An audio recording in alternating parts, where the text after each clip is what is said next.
nous disposons dans la présence de notre Père pour l'adorer ce matin, pour l'élever, pour glorifier son nom.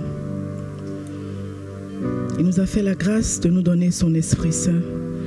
Son Esprit Saint qui est notre aide, qui est notre consolateur, l'esprit de conseil, l'esprit de force. Zacharie 4:6 nous dit, ce n'est ni par la puissance, ni par la force, mais c'est par ton esprit, dit l'Éternel des armées.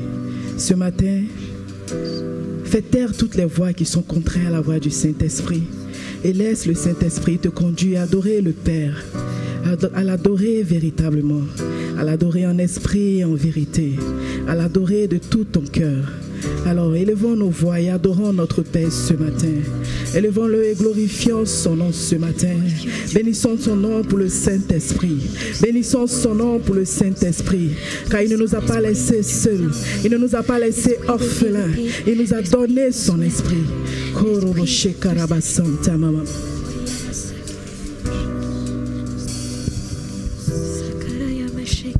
Nous adorons le Saint-Esprit, nous élevons son nom, car il est le consolateur. Et en Jean 16:13, il nous est dit que quand le consolateur sera venu, l'Esprit de vérité, il nous conduira dans toute la vérité. Il nous annoncera les choses qui viennent du Père. Et c'est lui que nous adorons ce jour. Alléluia.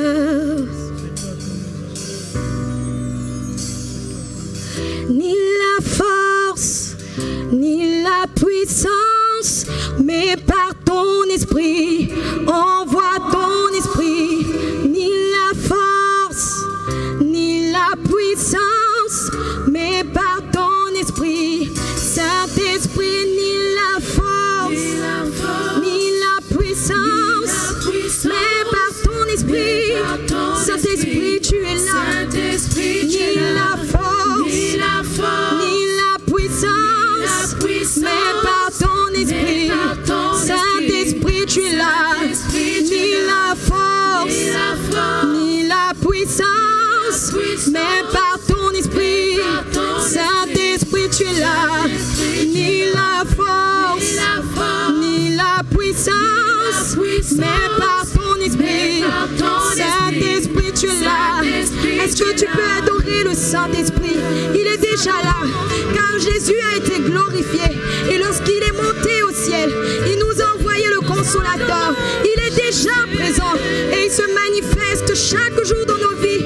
Nous voyons comment il nous parle, comment il nous conduit au travers de sa parole, comment il nous ramène au Père, comment il nous annonce les choses qui viennent du cœur du Père. Oh, nous t'adorons, Saint-Esprit, nous t'adorons, Saint-Esprit, nous t'adorons, Saint-Esprit, nous élevons Saint-Esprit, nous t'élevons, Saint-Esprit, et nous disons que tu es le feu, nous sommes l'autel, tu es la voix, nous sommes le chant, tu es notre Dieu, et nous sommes ton peuple, tu es la lumière qui nous émerveille. Oh, reçois l'adoration. Ton peuple t'adore, reçois l'adoration.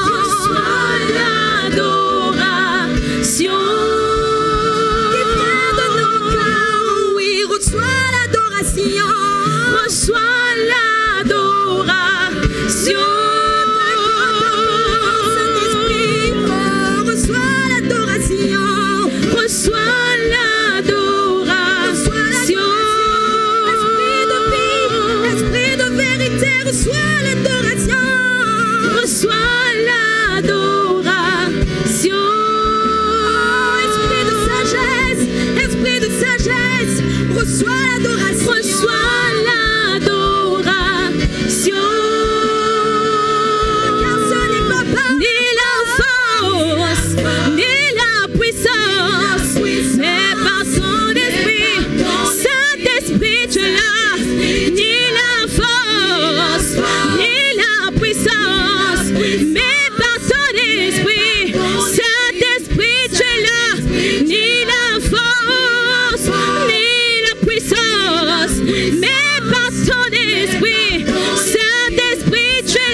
le Seigneur.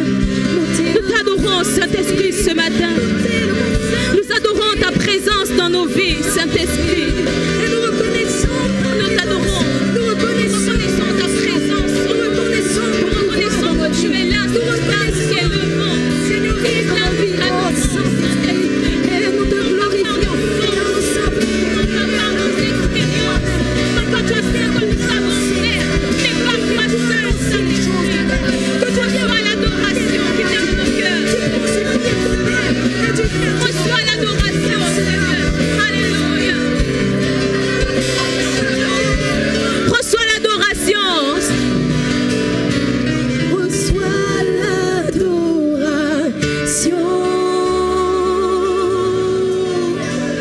Reçois l'adoration. Reçois l'adoration. Reçois l'adoration. Reçois l'adoration. Ce qui vient de nos cœurs, reçois. Reçois l'adoration. L'adoration de ces hommes et ces femmes que tu as rachetés, Seigneur. Reçois l'adoration. Alléluia. Ni la force, ni la puissance, mais par ton esprit, Saint-Esprit, tu es la force, ni la force, ni la puissance, ni la puissance, mais par ton esprit, Saint-Esprit, tu es la force, ni la force, ni la puissance, ni la puissance, mais par ton esprit, Saint-Esprit, tu es la force, ni la force, ni la puissance, ni la puissance, mais par ton esprit, Saint-Esprit, tu es là, ni la force, ni la puissance, mais par ton esprit, Saint-Esprit, tu es là, ni la force, ni la puissance, mais par ton esprit, Saint-Esprit, tu es là, ni la force, ni la puissance, mais par ton esprit, Saint-Esprit, tu es là. Nous t'adorons, Seigneur. Nous t'adorons, notre roi. Toi le Dieu digne d'adoration. Toi le Dieu digne de louange. T'adorons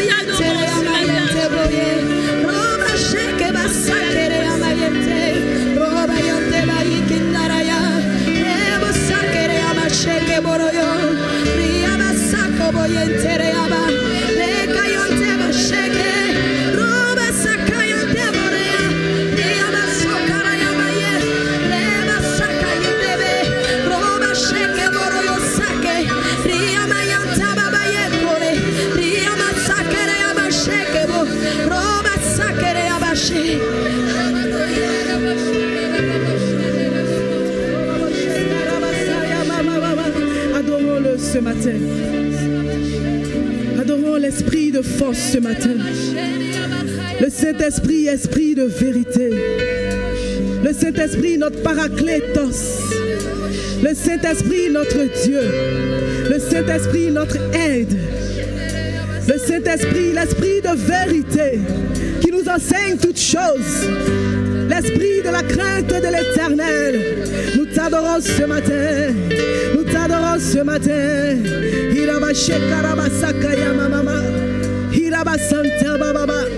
Tu es saint, élevé au-dessus de tout. Tu es saint, élevé au-dessus de tout. Tu es saint, élevé au-dessus de tout. Et ton règne n'a point de fin. Tu es assis sur ton trône et tu règnes en majesté. Tu es saint. Tu es saint. Tu es saint. Tu es saint. Tu es saint.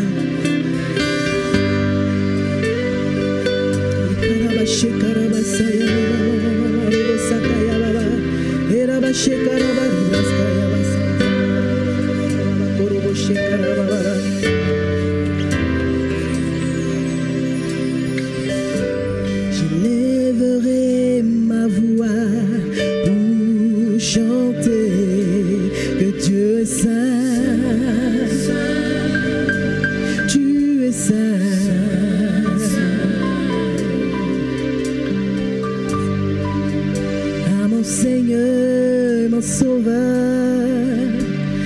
Dieu est mon roi, oui tu es Saint, oui tu es Saint, oui je bénirai l'agneau assis sur le trône. je l'adorerai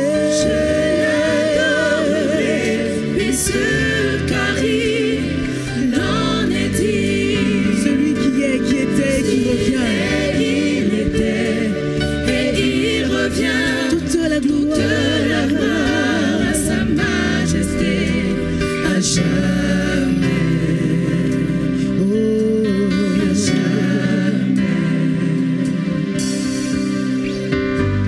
Les anges élèvent l'agneau et ils se prosternent et ils chantent.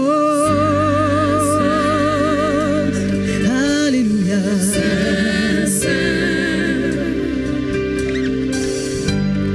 Nous les fils du royaume, nous t'élevons et crions. Nous crions, oui je bénirai l'agneau assis sur le trône. je l'adorerai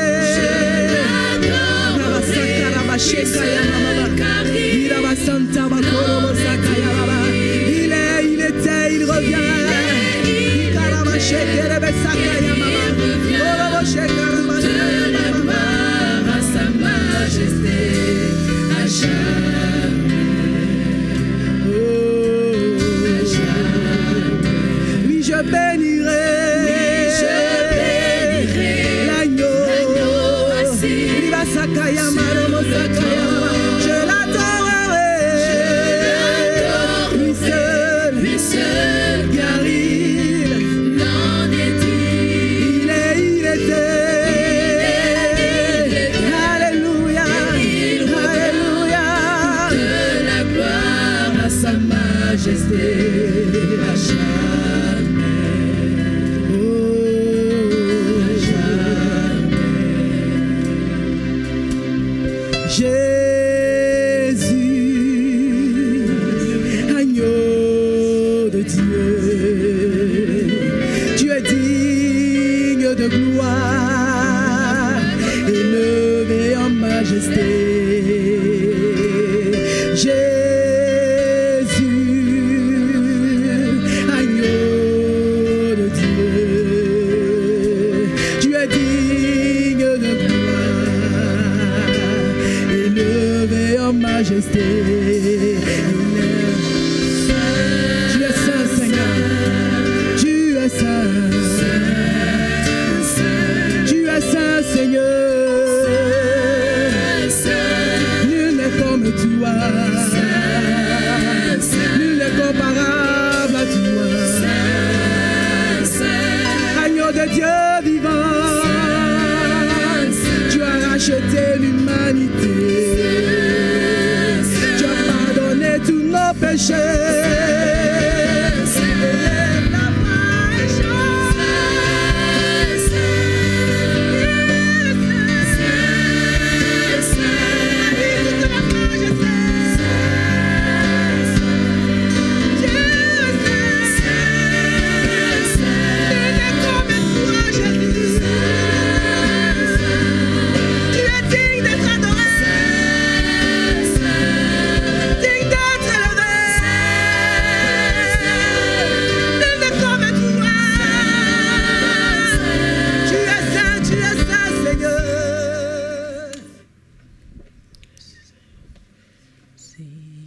Si je me tais, oh j'apprendrai à écouter la voix du bon.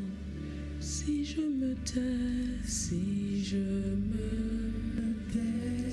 me tais, oh j'apprendrai à écouter.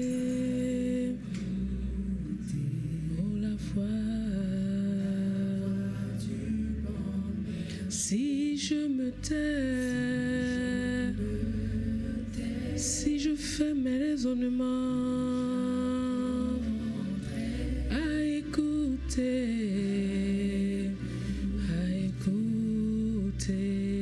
la voix du bon, quand je l'entends,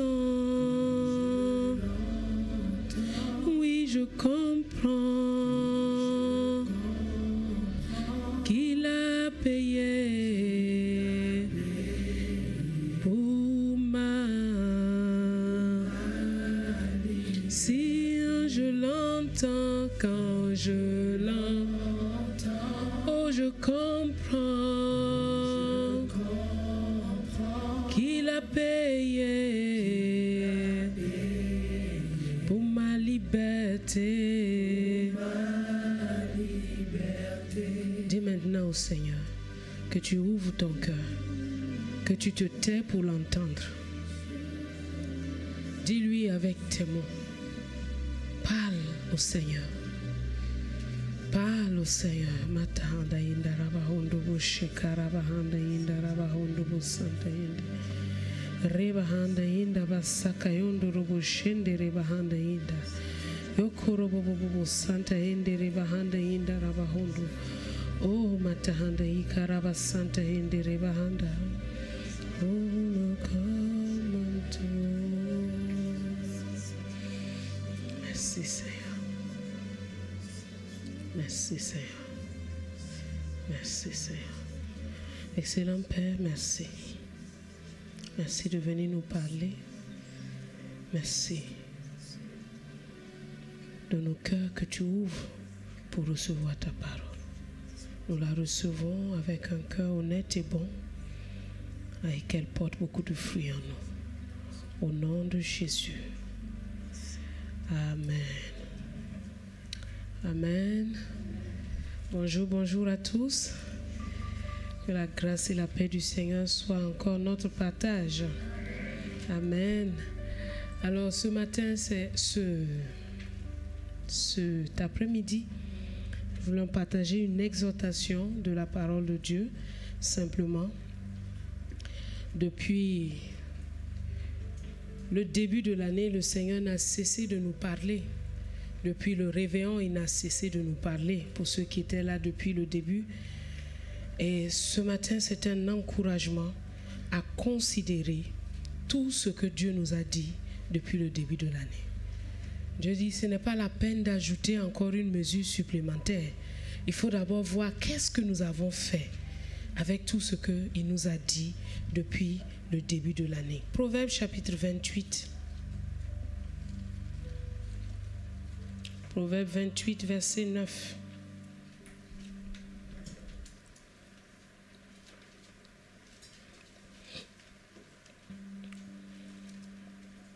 Proverbe 28, 9. La Bible dit ainsi: si quelqu'un détourne l'oreille pour ne pas écouter la loi, sa prière même est une abomination. Si quelqu'un détourne l'oreille pour ne pas écouter la loi, sa prière même est une abomination. Si quelqu'un se détourne de la parole de Dieu, si quelqu'un ne veut pas écouter ce que Dieu lui dit, sa prière est une abomination. Quand Dieu nous parle, il s'attend à ce que nous puissions écouter et appliquer. Quand nous ne faisons pas ça, nous ne sommes même plus éligibles à être entendus du ciel. Et si nous ne sommes pas entendus, évidemment que nous ne serons pas exaucés.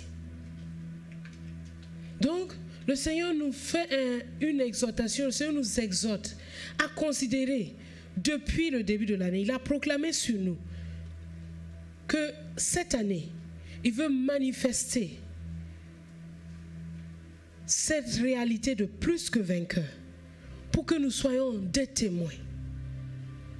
Et il nous a donné sa parole depuis le début de l'année. Il est venu nous montrer comment nous devons savoir que nous sommes des plus que vainqueurs parce que nous sommes nés de nouveau. Comment la vie de Dieu, elle est en nous. Et que si quelqu'un est en Christ, il est un plus que vainqueur. Cela doit avoir changé notre mentalité, changé notre manière de nous percevoir. Mais il a continué en ajoutant que nous devons marcher dans l'esprit, par l'esprit. que la marche selon la chair nous mettait dans le camp des perdants. Le Seigneur nous a parlé des visées célestes. Oui, il nous a montré Jésus le roi de gloire, qui marche au milieu de son église, qui tient les 7 étoiles. Et il nous a instruits. Il nous a montré comment notre vision doit être le ciel. Comment nous devons travailler pour être trouvés vainqueurs au ciel. Après cette série, le Seigneur est allé avec nous, avec la série, le séminaire de Pâques, le triomphe de la vérité. Il nous a amenés dans la génération Caleb pour nous montrer que nous devons marcher avec droiture de cœur. Nous devons être circoncis de cœur. N'est-ce pas? Qu'est-ce que nous avons fait avec tout ce que nous avons entendu? Est-ce que la parole a trouvé dans nos cœurs un espace? Ou est-ce que nos cœurs se sont montrés comme un chemin? Est-ce que nos cœurs se sont montrés comme un endroit plein d'épines, de soucis ou de pierres? Est-ce que nous avons été des bonnes terres? Alors, Dieu nous dit, je veux que vous marquiez une pause, que chacun rentre en lui-même et qu'il regarde le chemin parcouru. Voici 6 mois. À qui as-tu témoigné de l'évangile? Jusqu'à maintenant, à qui as-tu parlé de l'évangile? Qui as-tu amené à Christ?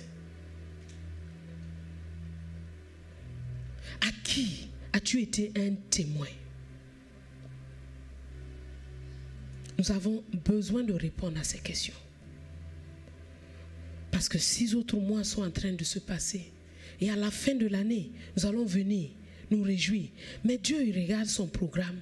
Je leur ai donné tant de paroles. Je leur ai dit de réveiller leur premier amour. L'ont-ils réveillé? Je leur ai dit de s'abstenir de toute impureté. L'ont-ils fait? Je leur ai dit de marcher avec droiture de cœur. L'ont-ils fait? Alors toutes ces choses-là, Dieu nous rappelle, il nous dit, pause. Vous savez, dans les psaumes, parfois vous lisez, on met pause. Il faut s'arrêter. Et c'est ce que nous avons même entendu au réveillon. Que Dieu, à chaque journée, il s'arrêtait, il regardait, il dit, ça c'est très bon. Nous aussi, on doit le faire. Alors, les enseignements sont disponibles sur la chaîne YouTube, Tremplin Plénitude de Vie. Tu les trouves là-bas. Réécoute-les. Prends tes notes. Pendant ces 2 semaines, prends tes notes et regarde. J'aime souvent dire aux gens quand vous prenez des notes, le Seigneur vous parle pendant le message, n'est-ce pas? Ce n'est pas ce que le pasteur a dit, mais c'est l'Esprit qui vous donne une instruction par rapport à ce que le pasteur a dit. Écris-le quelque part en rouge. Mets un signe. Moi, je mets souvent un triangle avec des points comme j'ai appris en médecine. Pour me dire, attention, ici, il y a quelque chose à faire. Et quand je revois mes notes, je me rends compte, oui, le Seigneur m'a dit de faire ça. Il m'a dit de faire ça. Pendant la prédication, il m'a dit de faire ça. Et l'application est plus facile. Mais si tu laisses ça dans ta tête en te disant, je vais me souvenir, tu vas oublier. Donc quand tu prends des notes avec intelligence. Prends des notes en mettant des astérisques, en mettant des signaux qui montrent que quand tu reçois la parole, tu la reçois, mais tu la reçois de manière pratique, avec une instruction pratique qui te dit, voici ce que je veux que tu fasses. Et quand tu revois tes notes, tu vois, oui, le Seigneur m'a dit de faire ça, alors je vais m'y mettre. J'ai reçu telle instruction, alors je vais m'y mettre. Sinon, la parole de Dieu, elle va rester théorique. Elle va rester théorique. Parce que quand on est une multitude ici, et chacun a des besoins spécifiques, mais c'est la même parole qui répond à tous les besoins. Comment? C'est par le Saint-Esprit. Et quand le Saint-Esprit vient t'enseigner, n'oublie pas de le marquer. Alors quand tu vas réécouter, que tu vas regarder tes notes, non seulement tu seras enrichi, parce que quand la Bible, quand l'enseignement passe, vous savez, nous ne retenons qu'environ 20%.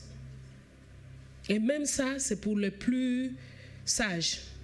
Mais quand tu réécoutes, tu crées un environnement de bonheur. Tu crées un environnement dans lequel tu vis, qui n'est pas Parce que dès que tu sors de cet endroit, l'environnement du monde t'agresse. Et pour contredire tout ce que tu as reçu, mais qu'est-ce que tu vas faire? Quand les torrents, au début des torrents de vie, l'année où on a commencé les torrents de vie, on transcrivait les prédications. Mais c'était un moment, je me chargeais de... Pendant ce moment, c'était un travail, mais ça te met dans une ambiance. C'était tout autre. J'ai dit, waouh, la parole de Dieu, elle est vraiment réelle. Et quand on plonge ses regards dans la parole de Dieu, et on est persévérant dedans, on va voir des changements. Ne sois pas fixé sur moi, je veux que Dieu me fasse ça, ça, ça. Non. Dieu a le chemin. Il a le chemin, et le chemin, c'est par sa parole qu'il nous dit chaque jour. Alors suis-le par sa parole. Ne viens pas seulement dire, oh, mais moi j'ai demandé, depuis le début de l'année j'ai écrit. Ça c'est ton plan. Et Dieu n'est pas tenu d'accomplir ton plan. Mais il est tenu de faire le sien. Et quand il fait le sien, il y a le bonheur. Quand il fait le sien, il y a la paix. Quand il fait le sien, ton cœur devient une source de joie. Alors suis-le. Prends ce temps-là, reviens dans les enseignements, réécoute, prends tes notes, regarde, qu'est-ce que le Seigneur m'a dit, rends grâce, bénis-le, dis oui Seigneur, je te suis vraiment reconnaissant, parce que c'est toi qui as fait toutes ces choses dans ma vie. Quand je vois d'où je suis parti, ce qui est arrivé dans ma vie, comment mon être intérieur a changé, comment mon cœur est devenu comme un jardin, mon cœur était vraiment comme un champ de guerre. N'est-ce pas? Il y a plusieurs ici, leur cœur était comme des champs de guerre, minés de partout. Le Seigneur les a déminés tous ces endroits, a fait de ton cœur un havre de paix. Ben, c'est lui qui l'a fait. Et il n'en a pas encore fini. Alors reprends tes notes. Amen. 2 semaines sans instrument. Ça sera comme à la maison. Tu vois un peu. C'est chic, non? Alléluia. Et l'exhortation que je veux donner, juste pour compléter ça, c'est que le Seigneur nous appelle à développer l'humilité. L'humilité. Il dit, développer l'humilité. Pendant que vous recevez la parole chaque jour, il faut que vous développez l'humilité. Parce que l'orgueil est un facteur qui détruit. Développer l'humilité. Pourquoi nous devons développer l'humilité? Nous devons développer l'humilité parce que premièrement, Dieu résiste aux orgueilleux. Dieu, il résiste. La résistance est une force contraire. Ceux qui ont fait physique savent que les forces de résistance sont des forces contraires à une force qui arrive et qui s'oppose. Et quand la résistance, et qui peut résister à Dieu? Est-ce que toi, ta force, tu es sûr que ta force est assez forte pour résister à Dieu? Jacques chapitre 4, verset 6. Jacques 4, 6. C'est une exhortation. Il dit qu'il accorde, au contraire, une grâce plus excellente. C'est pourquoi l'Écriture dit, Dieu résiste aux orgueilleux. Quand tu commences à t'enorgueillir, quand tu commences à oublier que Dieu est la source de tout, quand tu commences à prendre appui sur toi-même, quand tu commences à prendre appui sur les autres, quand tu commences à prendre appui sur tes talents, tes mérites, quand tu commences à prendre appui sur toi, Dieu dit, résistance. J'ai un ennemi quelque part à combattre. Et tu peux voir que les choses ne fonctionnent pas. Elle ne marche pas. Mais ce n'est pas un homme qui te résiste, c'est Dieu lui-même. Proverbe chapitre 15, verset 25. Proverbe 15, 25. Proverbe 15, 25.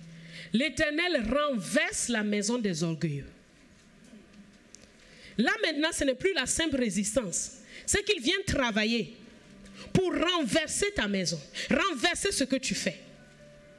Plusieurs d'entre vous, vous avez fait de grands projets. Et à un moment donné, le projet s'est retrouvé par terre. Eh bien, il y avait de l'orgueil dans ton histoire. Dieu lui-même l'a renversé. Dieu lui-même l'a mis par terre. Dieu lui-même est venu le détruire. Donc ça veut dire que Dieu lui-même combat l'œuvre l'implantation, ce que l'orgueilleux fait, quand il veut bâtir sa maison, Dieu lui-même vient renverser ça. Vous voyez que l'orgueil est terrible. Il renverse la maison des orgueilleux. Luc 1, 51. Luc 1, 51. Ça, c'est Marie qui parle. 52. Luc 1, 52. Voilà.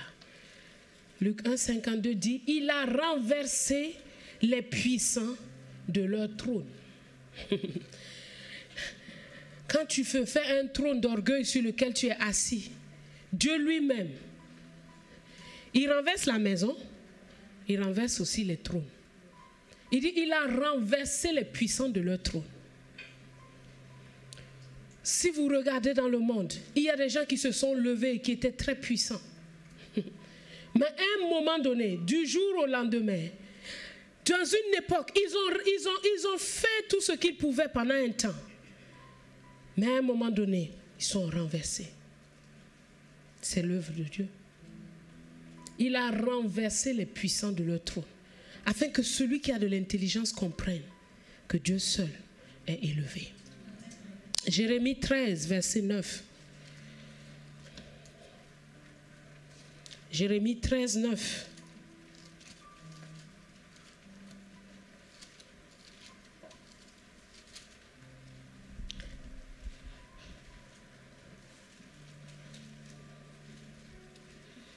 Ainsi parle l'Éternel. C'est ainsi que je détruirai l'orgueil de Juda et l'orgueil immense de Jérusalem. Là maintenant, il parle de son peuple. Quand son peuple est orgueilleux, Dieu dit, moi-même, je vais venir détruire votre orgueil. Dieu ne supporte l'orgueil de personne. De ses enfants comme de ceux qui ne l'ont pas encore reconnu comme leur Seigneur. Et quand vous lisez un peu plus haut, Dieu a donné un signe à Jérémie. Il a pris une ceinture de lin, il s'en est attaché, il allait le mettre dans un rocher. Et quelque temps après, il allait le chercher. La ceinture était toute gâtée. Elle n'était plus bonne à rien. Quand on rentre dans l'orgueil, Dieu nous rend inutiles. On ne sert plus à rien. Donc l'église de Dieu ne doit surtout pas tolérer l'orgueil. On sait qui nous sommes en Christ, mais c'est une grâce que nous avons reçue. Ce n'est pas un mérite. Ce n'est pas le fruit de notre travail. Ce n'est pas le fruit de notre effort. Non, c'est une grâce. Et une grâce veut dire quelque chose que tu n'as pas mérité. Et puisque tu ne l'as pas mérité, pourquoi t'en glorifier? Job 26, 12.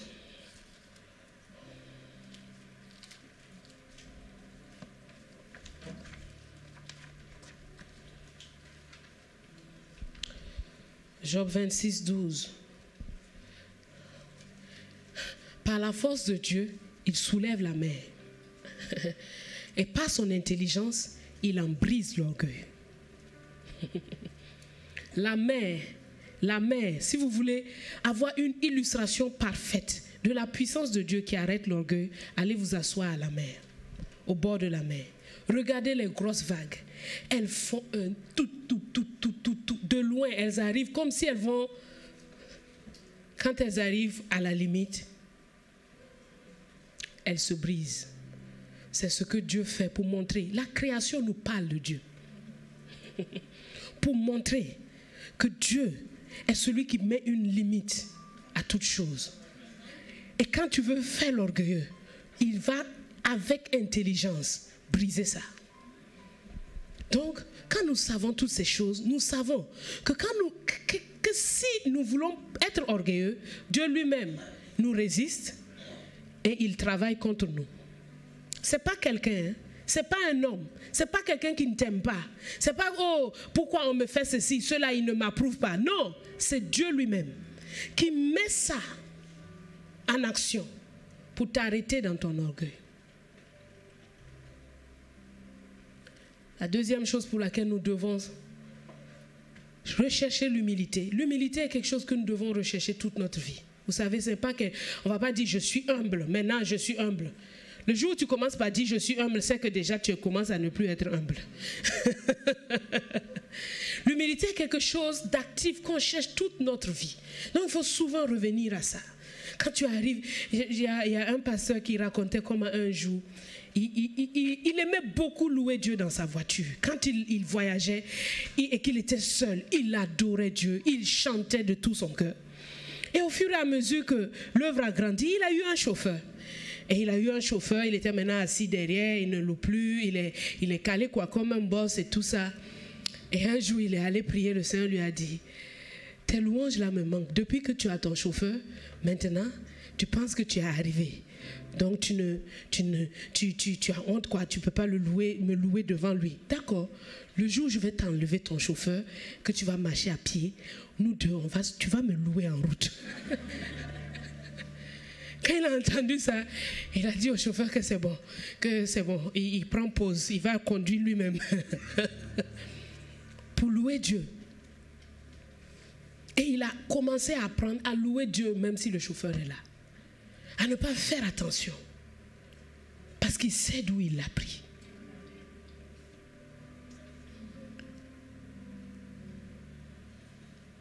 Deuxièmement, nous devons rechercher l'humilité parce que Dieu fait grâce aux humbles.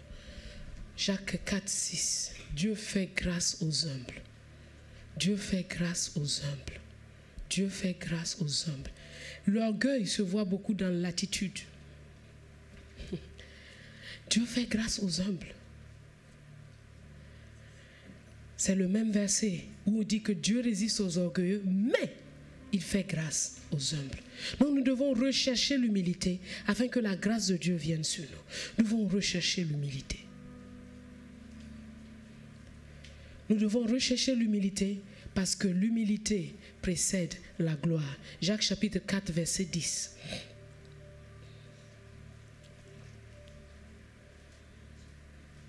Humiliez-vous devant le Seigneur et il vous élèvera. L'humilité précède la gloire. Celui qui s'humilie devant le Seigneur l'élève. 1 Pierre 5, 6. 1 Pierre 5, 6. Toujours dans ce même point. 1 Pierre 5, 6.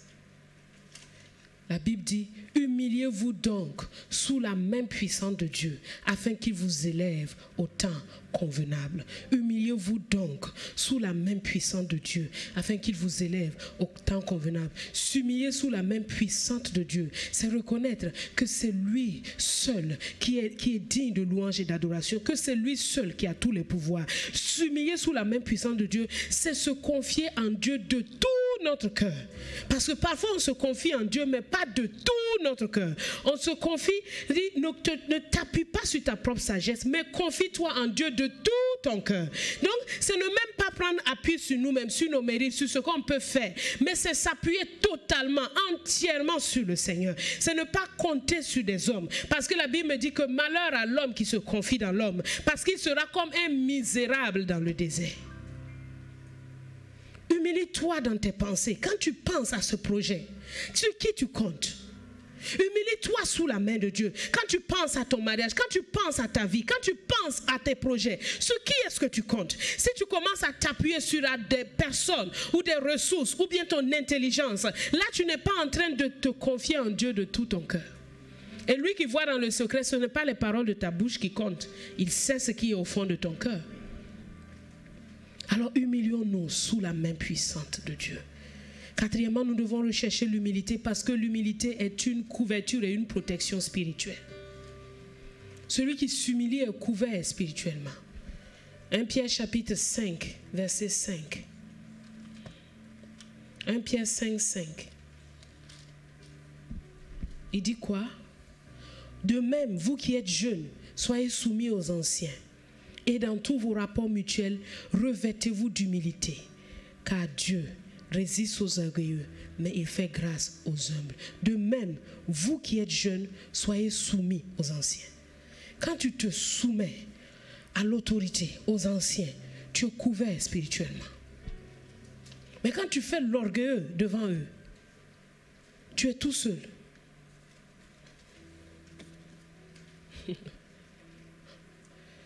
J'aime parfois le dire.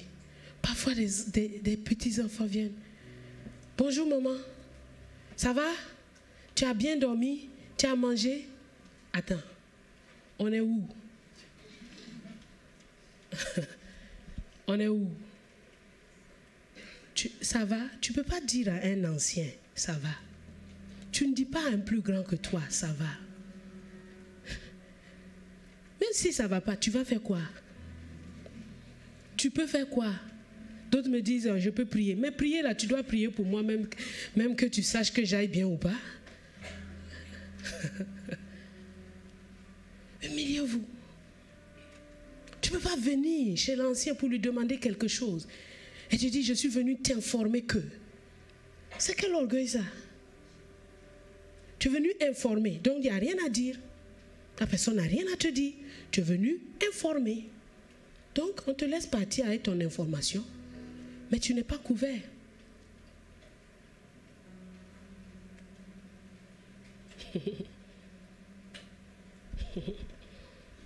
Humiliez-vous. Soyez humble. Soyez humble. Dans les attitudes, soyez humble. Soyez humble. Soyez pas arrogant. Soyez humble. Cinquièmement, l'orgueil est le signal d'une destruction prochaine, de la chute et de la honte. Si tu veux savoir que tu vas tomber bientôt, si tu veux savoir que la chute est proche de toi, c'est l'orgueil, c'est le signal. Proverbe 29, 23. Proverbe 29, 23.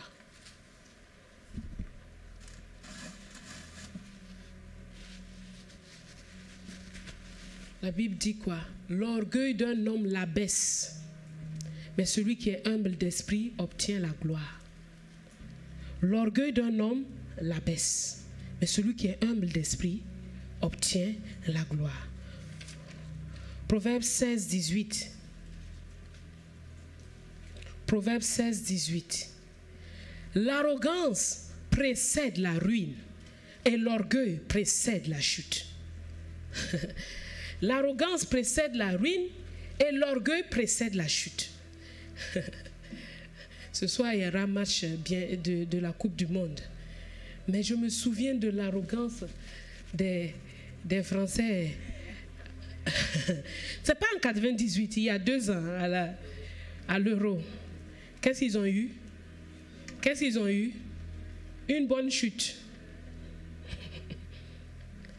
Tu n'as pas encore commencé la guerre, tu te dis déjà que tu es déjà victorieux. C'est un problème. Il y a un jeune qui m'a raconté comment Dieu a brisé son orgueil un jour. Il est allé à un concours d'éloquence et vraiment il était tellement sûr de lui quoi. Quand il est arrivé, il a regardé tous ceux qui étaient là avec leur papier. Il s'est dit mais pourquoi est-ce qu'ils sont en train de réviser vraiment? C'est en moi. La chose est en moi. Il les a tous pris de haut, il était là confiant. Les gens sont passés les uns après les autres, il était là confiant. Quand il est monté sur le pupitre, il dit il n'a même pas pu dire un mot. Il était là comme s'il avait avalé sa langue. Il n'avait plus rien dans la tête. Tout lui est passé. Il était là maintenant tout nu. Tous ses profs le regardent. Parce qu'ils le connaissent quand même. Ils le regardent. Ils ne comprennent pas qu'est-ce qui lui arrive. Il a dû quitter la scène précipitamment parce que il dit quand il est rentré ici, il a réfléchi. Et il a compris qu'il était tellement orgueilleux que Dieu voulait lui apprendre une leçon. À qui ce n'est jamais arrivé ici? Une leçon d'orgueil.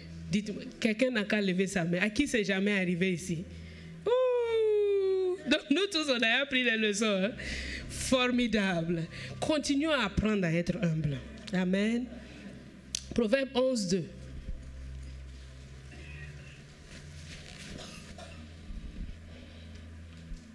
Quand vient l'orgueil, vient aussi l'ignominie. Mais la sagesse est avec les humbles.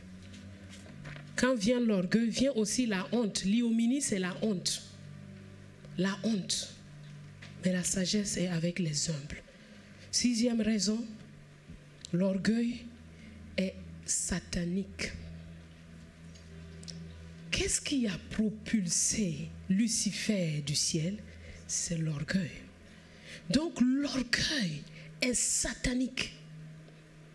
Il ne faut pas le regarder comme simplement quelque chose d'anodin. Non, c'est une semence de Lucifer que tu dois mettre hors de ta vie. Proverbe 16, verset 5. Proverbe 16, 5. Tout cœur hautain est en abomination à l'Éternel. Certes, il ne restera pas impuni. Tout cœur hautain. Quand tu as les regards en haut comme ça, tous ceux qui sont là, c'est des yama-yama. La Bible dit que Dieu déteste ça. Les yeux hautains, le cœur hautain, la langue menteuse. Il y a 7 choses que Dieu déteste. Les pieds qui courent au mal, les mains qui répandent le sang innocent. Le cœur hautain, Dieu dit que lui, il ne va pas le laisser impuni. Donc, nous devons choisir nous-mêmes de nous humilier sous la main puissante de Dieu, de nous humilier devant les autres, afin que Dieu nous élève. 7e, l'orgueil empêche l'exaucement de nos prières. Job 35, 12. Job 35, 12. La Bible dit, on a beau crier alors, Dieu ne répond pas à cause de l'orgueil des méchants. L'orgueil empêche l'exaucement de tes prières. Quand il y a l'orgueil, tu as beau crier, crier, crier, Dieu ne répond pas à cause de l'orgueil. Alors nous devons activement rechercher l'humilité. Nous devons activement rechercher l'humilité. Parce que en réalité, tout ce que nous sommes, tout ce que nous faisons, tout ce que nous avons n'est le résultat que de la grâce de Dieu. Mettez ça vous bien dans la tête. Tout ce que tu es, tout ce que tu as, tout ce que tu fais n'est le résultat que de la grâce de Dieu. Que de la grâce de Dieu. 1 Corinthiens 15, 10. On est orgueilleux parce qu'on pense qu'on a un mérite, alors qu'il n'y en a aucun. Si tu es belle, c'est la grâce de Dieu. Tu ne t'es pas tissé toi-même. Oui, tu n'es pas allé au marché acheter ton nez ou ton teint. C'est la grâce de Dieu. C'est un don gratuit que Dieu t'a fait. Si tu es intelligent, si tu es capable de faire des choses, c'est la grâce de Dieu. C'est un don. Alors pourquoi s'enorgueillir? C'est une tentation de l'adversaire que de vouloir te dire, oui, c'est moi ici, c'est moi ici. Non, rappelle-toi, grave ça bien dans ta tête. Tout ce que nous sommes, répétons ensemble, tout ce que nous sommes, tout ce que nous faisons, tout ce que nous avons, n'est le résultat que de la grâce de Dieu. Très très important. 1 Corinthiens 15, 10.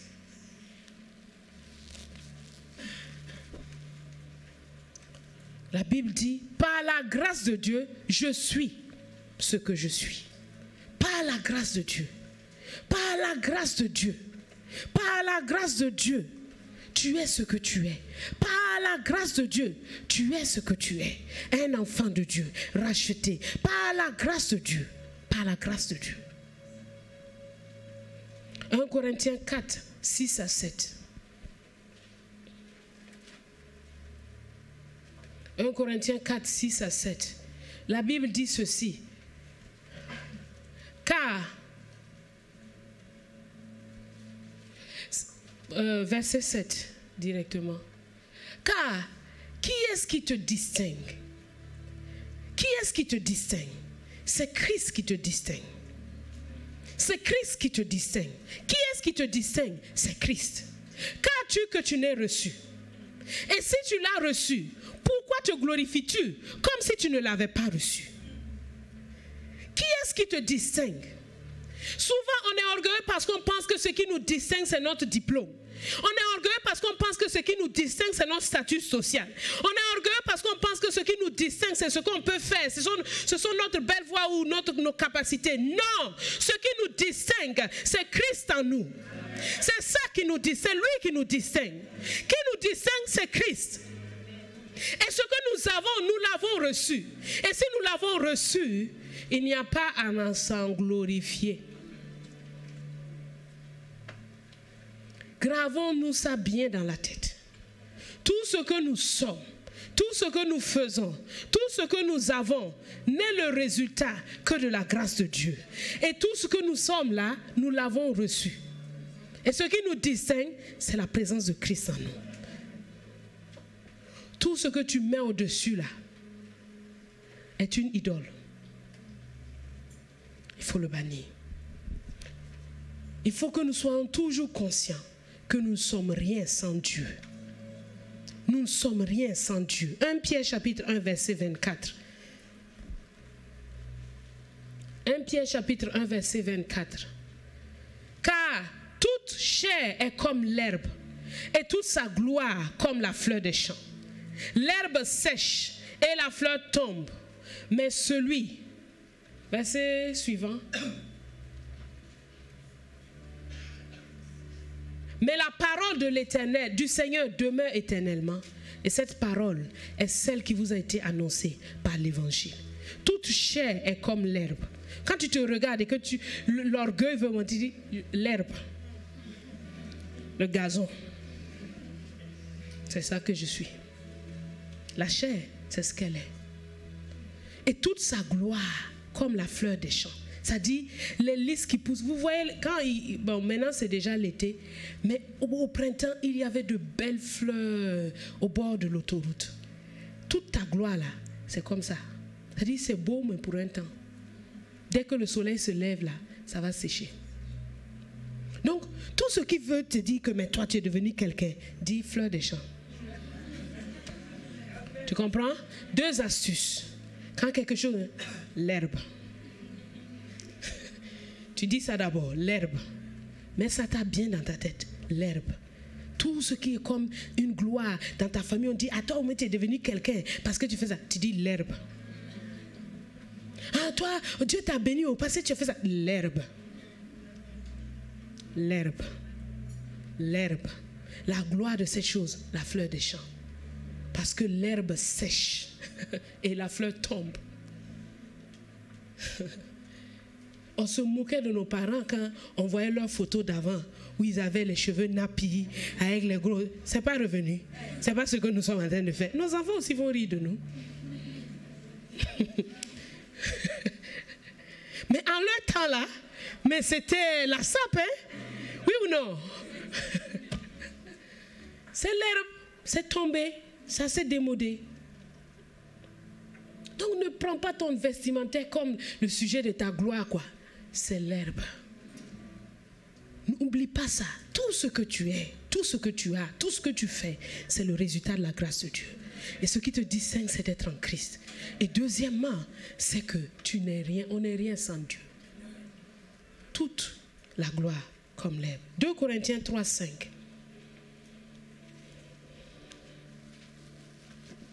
2 Corinthiens 3, 5. Ce n'est pas à dire que nous ne soyons pas nous-mêmes capables de concevoir quelque chose comme venant de nous-mêmes. Notre capacité, au contraire, vient de Dieu. Tout ce que tu arrives à faire, en fait, ça vient de Dieu. Il faut que tu en sois conscient. On n'est pas capable de faire quelque chose par nous-mêmes. Tout ce que nous pouvons faire vient de Dieu. 2 Corinthiens 4, 7. Dieu fait ça pourquoi? Dit, nous portons ce trésor dans des vases de terre afin que cette grande puissance soit attribuée à Dieu et non pas à nous. Dieu, il nous fait faire des choses glorieuses, mais il te dit, reconnais tous les jours que tu es un vase de terre. Que tu es un vase de terre. Que tu es un vase de terre afin que toute cette grande puissance soit attribuée à Dieu. Laisse jamais quelqu'un dire, non, tu es un mogol puissant. Non. Non. Dieu est le Tout-Puissant. C'est lui qui est le puissant. Alléluia. Jean 15, 5.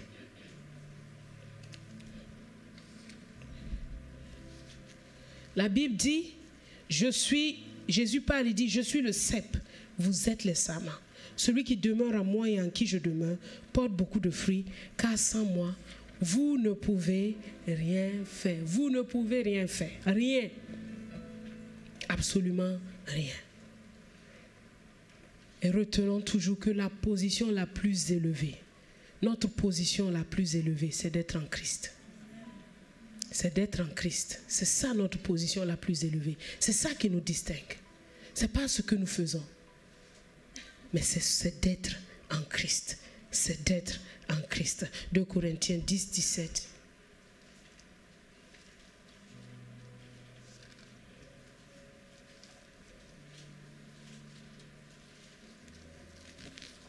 Dit que celui qui se glorifie dans le Seigneur, se glorifie d'être en Christ, de lui appartenir, que tu te réjouisses, que tu sois fier de lui appartenir. 2 Pierre 1, 4.